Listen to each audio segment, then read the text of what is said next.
Hey, good morning, everybody. Dr. Nicole here. I hope your day is starting off really good. I want to talk about boundaries with kids. I actually just dropped my kids off from school, at school.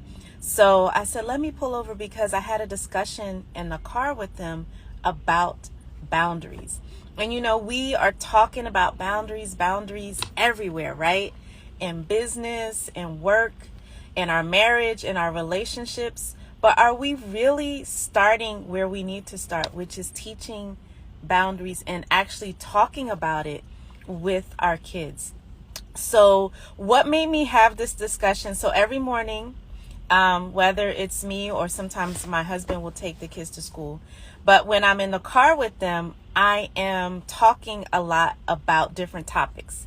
And one of my friends yesterday posted and was talking about something that's going on with her child where he is, kids know that he's really kind and nice, and they're taking his lunch, they're asking for different things from him. And I could really relate to this because that was me. Those things happened to me when I was little. There was a kid that would ask me to wear my shoes, and people wanted my lunch and things like that. And my mom, she really had to teach me the power of saying no, basically, like pushing those bullies away, or even if they weren't bullies, just the kids that try to take advantage of your niceness. Sorry, I had to get my Panera coffee. So it made me think about just, are we talking enough to our kids about this? And so I was in the car and I was telling my kids different scenarios, and I said, how would you handle this? They always hear me talking about boundaries, but I don't know if they automatically relate it to them. So I was given different scenarios. I was like, well, what would you do if there was somebody at school who was like kind of like a bully, but he was acting nice at first and always asking you for your lunch or the snack that your mom packs you? And so they were telling me this scenario that they read in a book where you could take, like, she was like, well, tell your mom to pack 2 snacks. One is really disgusting and one is good. You keep the good one and you give the disgusting one to the bully guy. And I was like, okay, that's kind of creative, right? But I said, I was trying to pull for them, like, how do you directly tell somebody that you don't want something or you don't want to do something? And so I was probing more, giving different examples. And my older daughter was like, actually, yes, I know what that feels like, because sometimes when you give me like really good snacks, some of my friends, so they don't classify them as bullies. She was like, some of my friends will come up and say, please, make a nice little face. Please, can I have your graham crackers or that snack your mom packed you? And she was like, at first she would feel really bad. And she said she knew she didn't want to give it to them, but she would look at their face, or, having that empathy, which is where a lot of us get caught up with the boundaries, because we can totally empathize. We don't want to hurt people's feelings, or they might be our friends, right? Like if it's a bully, it's sometimes easier to say no. But if it's a friend, it can be a little bit more difficult. So I said, well, what do you do? And then she said, well, it helps when I have my friend there. She said her best friend, they will step in for each other. So if somebody's doing it to her best friend, she will step in and say, no, don't give it to them. And then her best friend will step in for her and say, no, Fati, you don't have, tell them no, you don't have to give it to them. So I thought that was a really supportive way, like especially as kids are getting older, to, as they're growing, to have that support. And the other thing is, she said she had to really, she didn't say it in these words, but I interpret it as she had to be okay with those conflicting feelings, right? Like on the one hand, she laid out the conflict. She's like, on the one hand, I would look at their faces and feel bad and want them to have my snack. But on the other hand, I knew that I wanted it. Like, you packed it especially for me. So she basically allowed herself to acknowledge that she wanted to give it to them, but know that what was most important is that she wanted it for herself. And I was so happy. I talked her through it.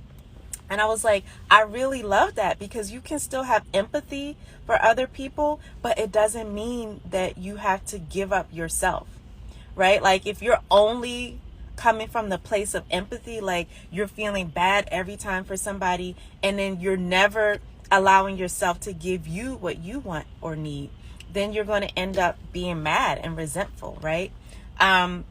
So I just loved having that discussion, because my kids always hear me saying boundaries, boundaries. But for us to talk about scenarios, it really hit home for them. And I was like, and then she was like, is this what you mean by boundaries? And I said, yes, you have to learn how to say no. You have to learn it's okay to say no. And you have to learn that, as they get older, they're still little. But like the next step is you have to learn how to give 0 Fs if people don't like it, because somebody's always she described like that cute little face that people might make, and that's what people do, right? When we become adults, people sometimes know how to push our buttons. If we're a softie, they know how to manipulate us and make us feel bad. And you have to stand your ground. You have to stand in who you are and be able to say no. That's a core part of the vocabulary. And even with kids, it is so important, because they need to have body boundaries. There's all kind of people out here that will try to manipulate them and touch them. And that's why I always teach my kids the right words for all of their body, their genitalia. They don't say, oh, cuckoo, caca. They say the words for, every part of their body. They have to learn how to say, and I teach them boundaries with each other and even with me. If somebody says no, that means no. You have to respect them. So they have to learn to respect other people's boundaries, but they have to learn how to establish boundaries for themselves, which is the core word they have to learn is no.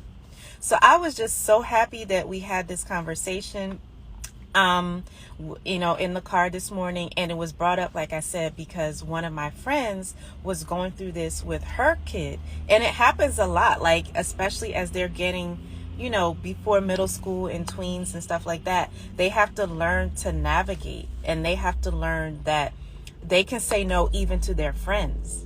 They don't have to go around always pleasing people. And they have to learn that they can get mad at their friends. They can disagree. It doesn't mean the friendship is over, but they have to be able to say no. Okay. So that was my message for today. Please have these conversations with your kids, or if you don't have kids, the younger people in your life.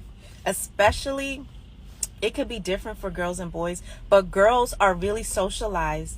We're socialized to be nurturing and to not hurt people's feelings. So you really want to talk, especially as you see your kids growing up into, preteens and teenagers.